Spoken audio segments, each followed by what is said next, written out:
হত্যা করা হয়েছে। পশ্চিম রাজাবাজারে আমাদের ওয়ার্ডের সহসভাপতি ডাক্তার আনাউল্লাহ ভাইকে জবাই করে হত্যা করা হয়েছে। এখনো পর্যন্ত আনাউল্লাহ ভাই হত্যাকারীদেরকে গ্রেফতার করা হয়নি। 2 দিন আগে আমাদের কারণ বাজারে নির্বাচন অফিসে আগুন দেওয়া হয়েছে।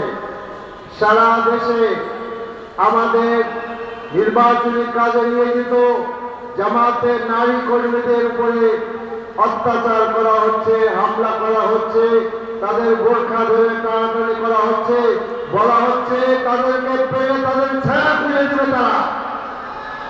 কাজে একটি দল ক্ষমতায় যাওয়ার আগেই নারী নির্যাতন শুরু করেছে।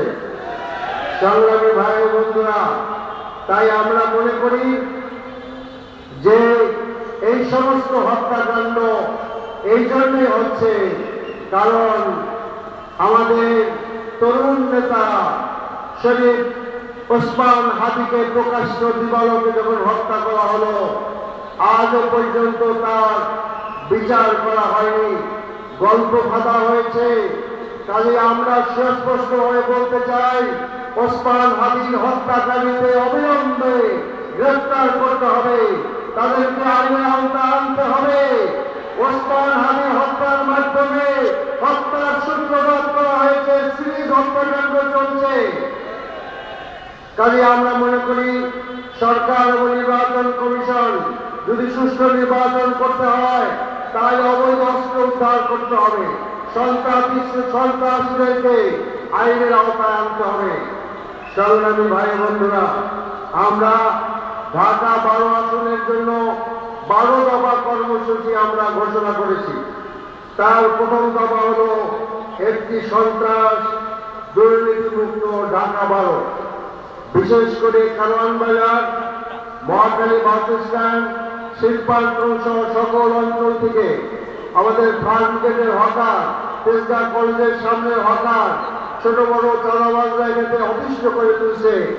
কাজে আমরা এক্ষেত্রে জিরো টলারেন্স দেখাতে চাই। চাঁদাবাজ মুক্ত, সন্ত্রাস মুক্ত একটি ঢাকা 12 করতে চাই।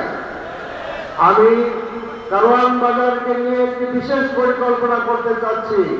এই কারওয়ান বাজারে ব্যবসায়ীরা যাতে সুন্দরভাবে ব্যবসা করতে পারে সেই জন্য চাঁদাবাজ মুক্ত কারওয়ান বাজার এবং একটি স্বাস্থ্যসম্মত কারওয়ান বাজার।